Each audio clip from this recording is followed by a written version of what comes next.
Welcome to the Depth Dive.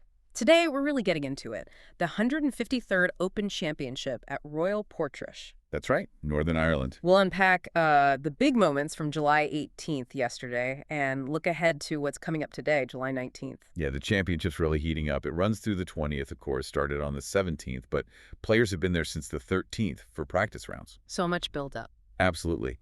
And our goal here is, to cut through all the noise, the day-to-day updates, and really give you the key insights, what really matters. And Royal Portrush itself, it's quite a character. Oh, it really is. The Dunluce links, it's a par 71 stretching over, 7,300 yards? Yeah, 7,381. Right. And it's known for these dramatic elevation changes, really tight fairways. You can't spray it around there? No way.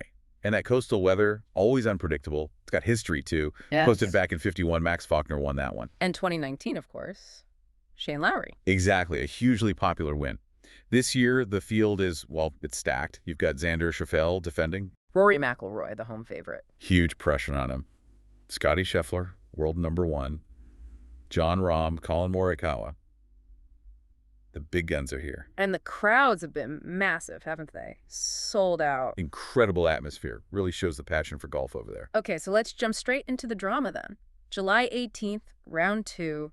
Scottie Scheffler. Wow.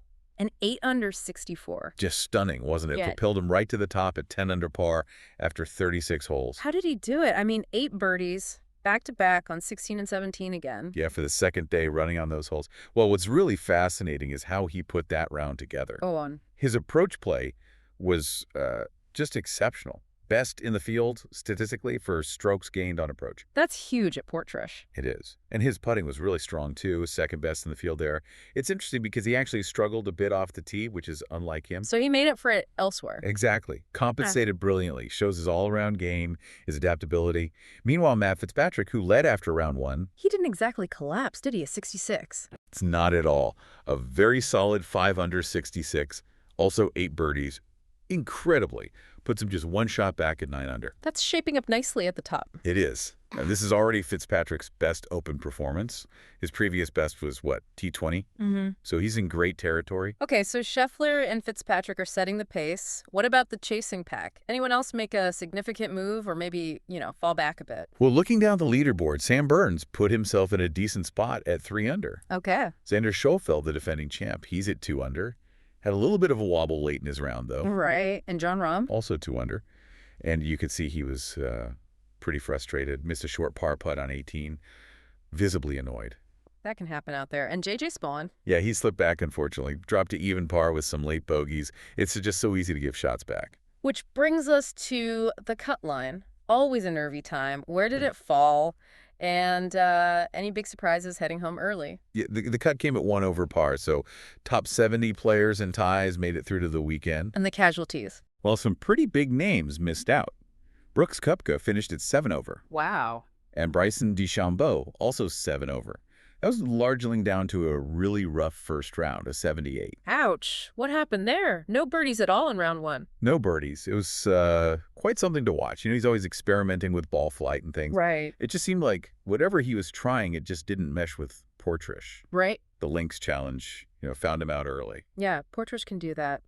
Now, while Scheffler was flying, there are other moments of drama.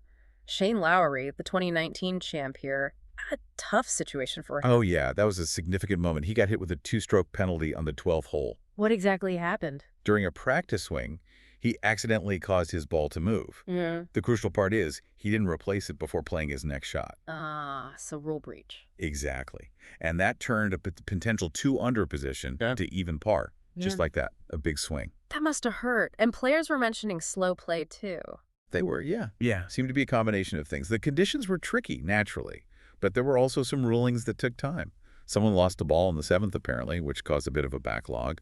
It all adds up. Okay, let's talk about the local favorite, Rory McIlroy. He's hanging in there at 1 under after a 70 in round 1. But the driving, hitting only 2 fairways. Yeah, that stat really jumped out. His fewest ever in an open round, apparently. That's wild. He did say afterwards something like, I felt the support of an entire country. I dealt with it better than I did 6 years ago. What do you make of that? Well, I think that quote is really telling. You have to remember 2019 at Portrush. The quadruple bogey on the first hole. Disaster start. Exactly. So his mental game, his preparation for this Portrush Open has been under a microscope. He's talked about working with his caddy, Harry Diamond, to just simplify things. Like course management. Yeah, avoiding those super aggressive plays, especially on holes like the 1st and 18th where trouble lurks. So in that light, shooting 70 in round 1, even with the poor driving, you could almost call it a mental victory for him. Managing the pressure, managing the memories. Precisely. A big step forward compared to last time here. It's definitely fascinating, that mental side. But, I mean, is managing things enough? He's still 11 shots behind Scheffler heading into the weekend. That's a huge gap. It is a huge gap, no question. He needs something special. And the course itself, it's not getting any easier, is it? What are the key spots really testing the players? Well, the course is always the main character, isn't it? The par 4 14th, Causeway, and the 11th hole, they continue to be really tough, averaging well over par. Brutal. But then you have the par 5 7th, Curran Point. That's still the big scoring opportunity. Gave up 11 eagles back in 2019. So chances are there if you hit the right shots. Absolutely. And you saw that with Scheffler and Fitzpatrick, right? 8 birdies each in round 2. You can go low, but you need precision. And precision depends so much on the weather at Portrush. What was it like yesterday, Friday the 18th? And crucially, what's the forecast for today, Saturday the 19th? Yeah, Friday was demanding. The wind was swirling, shifting directions, and there were showers moving through. Did it favor one side of the draw? Interestingly, yes. The afternoon wave, which included Scheffler and Fitzpatrick, actually got slightly calmer conditions. That probably helped their scoring a bit. And for today? The forecast looks, well, mostly dry. Sunny spells, temperatures maybe up to 20 Celsius, so around 68 Fahrenheit. Sounds pretty good for links golf. But there's always a but. Occasional showers are still possible. And the main thing is the wind. Persistent coastal winds are expected. So still a major factor. A huge factor. Players will need to adjust constantly, especially on those exposed holes. Think about the par 3 6th, Harry Colt's signature hole, or the 16th Calamity Corner.